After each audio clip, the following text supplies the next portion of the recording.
What is going on, guys? DBD here. In this video I'm going to be talking about the most overpowered players that you can buy right now in my team for less than 5k MT. I've talked about most of these guys before anyway, but these are the top 5 in my opinion.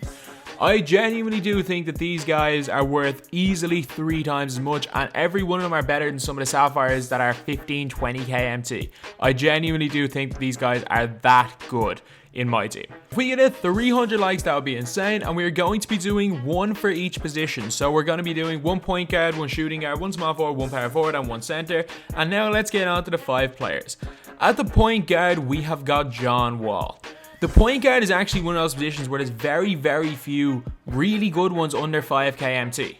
So you look from in between like 3.5k and 5k MT. I don't think most of these guys are that good. Like, obviously there's a few silvers around, there's a few bronzes for collections, but like I don't think that Kyrie's that good in game. I don't think Mike Conley's that good, even though Mike Conley is quite good with the duo.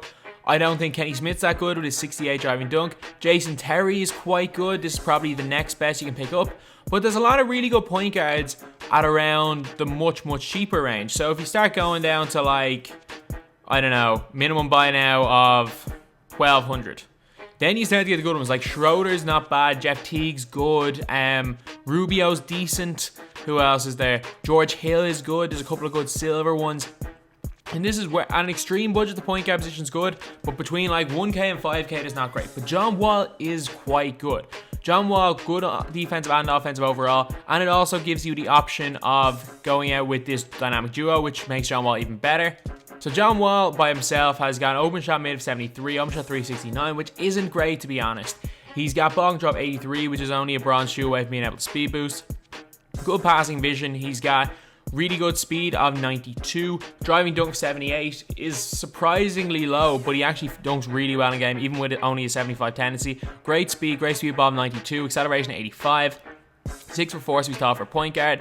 And let me know in the comments if you guys have noticed this, but current players all seem to play way over their stats. Like this Emerald John Wall will play better than some Sapphires. He'll dunk way better than his stats show. And the same with players like Westbrook, LeBron James. Stats-wise, they've got nothing. There's gold star players that are better than them. But the current players always seem to play way above their stats. At the 2, we've got a guy who I just made a video about that I released probably about an hour before this video, and it's Gerald Henderson. Gerald Henderson is less than 5k MT. Like, he's about 4.5k MT depending on when you're buying him, and the most he'll ever be is 5k MT.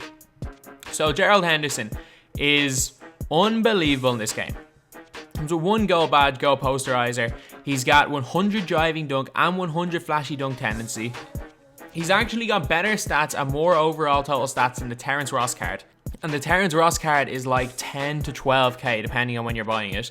He's an 84 driving layup, which right now doesn't mean anything because layups are broken. But I have a feeling that 2K will at some stage will patch the layup, so driving layup will matter. 84 is quite good. Good standing layup of 85. He's got a good open shot mid of 82. Great release. He's got an 84 open shot 3. 69 ball control, which isn't good, but surprisingly he actually dribbles quite well. Like, I've used him in my last 2 online videos, my tournament game and my Terrence Ross gameplay. Dropped over 15 points in both of them, and in a game of historic domination I tried to go out and score with him, and he went and dropped 53 points off only like 25 shots, which is unbelievable. He's got not good rebounding, okay defense. His on-ball defense like he was good, but his lateral quickness is poor. So he is just going to be average on defense.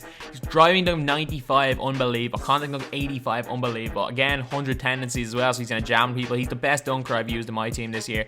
79 speed with ball, 85 speed, 84 acceleration, 95 vertical. This card is a must buy, and if you can pick him up for less than 8k MT, I know there's a good chance that when my T-Mac alternative video comes out he starts being price fixed, and if that happens, even up at 8k MT, he's worth it. He's better than the Terrence Ross card, and he's way cheaper. At the 3, we have got basically the exact same player as Gerald Henderson, Cedric Ceballos. So Cedric Ceballos Emerald card is less than 4k MT. He's basically the exact same as Gerald Henderson. Like, straight up, they're basically the same card. He's an 88 driving layup, which right now doesn't matter, but again, if a patch comes in to fix layups, that will be big. 100 driving dunk and 100 flashy dunk tendency, so he will dunk more often than not. He's got an open shot mid of 84, and for some reason, even though he only has contested shot mid of 82, I've never seen a player score as many smothered shots where it says contested level smothered. He genuinely hits some of the most crazy jump shots I've ever taken. He's got a good open shot 3 of 79 and it feels way higher. He actually hits a ton of 3-point shots for me. Maybe it's because I only shoot them when he's wide open, but when he's wide open, he hits so many threes. 74 free throw with a decent release is alright. He's not going to really be your primary ball handler. 58 ball control is poor and it feels poor, unlike Gerald Henderson, who's 69 rating, actually feels good. His 58 does actually feel quite poor. He's good enough offensive rebounder, but he doesn't get that many, to be honest, in game. Good lateral quickness of 77, so he's a much better defender, even though he has lower on-ball defensive IQ than Gerald Henderson.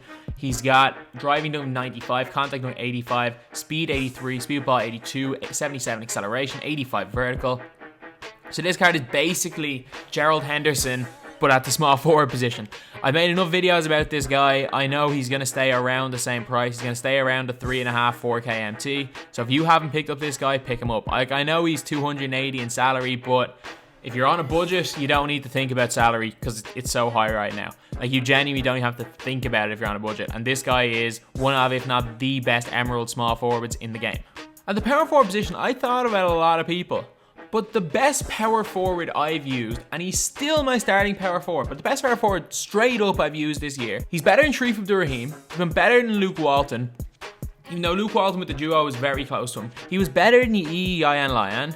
He's been the best power forward I've used here, way better than Notice Thorpe.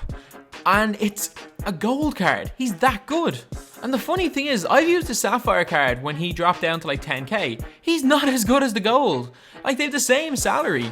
And obviously I have 173 KMT, but I'd still rather play the gold than play the sapphire. Don't ask me why, he just plays better in game. And he's 650 coins. Yes, 650 coins. He's got open shot mid of 89 with a really nice release. He's probably the best mid-range shooting big that I've used this year. And like, that's not even exaggerating. I think he's the best mid-range shooting big I've got this year. He's not going to score inside, but the way I play, my big men don't need to score in the post. Right now, anyway. And there's very few post players that can score inside and also bring out the 3 and shoot from mid. And you got to sacrifice something when you're on a budget, and I sacrifice post game because it's less consistent than shooting open mid-range shots. Open shot 3 of 80 with a nice release. He's such a great stretch 4. 83 free throw as well with a nice release. He doesn't miss free throws. Rebounding, even though his defense rebound isn't that high, he does get a lot of rebounds even though it's only 70. He's not going to get that many offensive boards. 78 block is really good. He's got a shot contest of 82 as well. On-ball defensive IQ 76. Low post defensive IQ of 81, so he's a good low post defender. Like, he's 6'10 as well, so he's tall enough for the power forward position. 56 speed leaves a little bit to be desired, but you got to sacrifice something when you're on a budget. And he's also got good vertical. His driving dunk is good, 77 standing dunk. And you got to sacrifice something, as I've said about 4 times, when you're on a budget. This guy isn't the best inside, he's not the most athletic, but he's an unbelievable stretch 4 who will play defense and is surprisingly just really, really good in game. And I think I've had him used against me and he's killed me, and I think everyone who's used this card will say something similar. And at the 5 is a really, really close one. You might be thinking, oh, you know who I'm going to pick, but there's a lot of really good centers for that cheap. First of all, there's Tyson Chandler, but the problem is with all the other centers is Tyson Chandler, the only way Tyson Chandler is worth it is if you use his dynamic duo with J.R. Smith. That's the only way he's really good for 5k. And then there's also, where is he? There's also Nate Thurmond, who's a beast. He is so good in this game, but again, is only made really good with the dynamic duo with Jeff Green. So even though there is a lot of good centers, the best, in my opinion, by himself is still Raef LaFrentz. But there's so many. I haven't even mentioned Dwight Howard. Haven't mentioned Brook Lopez, who's probably not as good as Pau Gasol. Haven't mentioned Pau Gasol, Miles Turner. The center position is one you should never waste money on. Never buy one of the high price centers, because Dwight Howard's gold card does the exact same jobs as Sapphire and costs 1/50th of the price. So Raef LaFrentz is now actually 1400 MT. And if you guys don't know, that this card is the exact same card as his Sapphire 85 overall last year. If you don't believe me, look up his stats on 2K MT Central. from last year and then look up this guy's stats. They're literally the exact same card. So 2K have just released to us a sapphire card. They lowered the intangibles, made him a gold, and he's now 1400 MT. So that's why I'm so high on this card. That's why he's mentioned in nearly every budget video. So I can't stress enough how good this card is. 85 defense, 83 offensive overall. Great home shot made of 84 with an unbelievable release. Good post hook of 84. Okay post fade of 70. I don't use it too much. He's got free throw of 70, which is alright. He's got 84 offensive, 86 defensive rebound, 84 block, which is really good. Low post defensive IQ of 84, it's really good. Driving dunk, not the best. Standing dunk, 85 is good with a standing dunk tendency of 75. 51 speed is the one thing he lacks. So he's got everything except he lacks speed. This is the perfect center to use in my team. He can score with hooks. He can shoot from mid. He can shoot from three. He can rebound. He can block shots. The only thing he's not going to do is sprint the floor. But again, you got to sacrifice something on a budget, and for 1400 MT, you're getting a sapphire card. In my opinion, these cards are all the best you can pick up at their position for less than 5k MT. I think personally the point guard is quite a weak position and would rather honestly use 2 small forwards, maybe 2 centers on this list if I was making a legit top 5, but I'm going to do 1 per position and I think these are the best. So anyway, that's the video. Thanks for watching. Please like, comment and subscribe.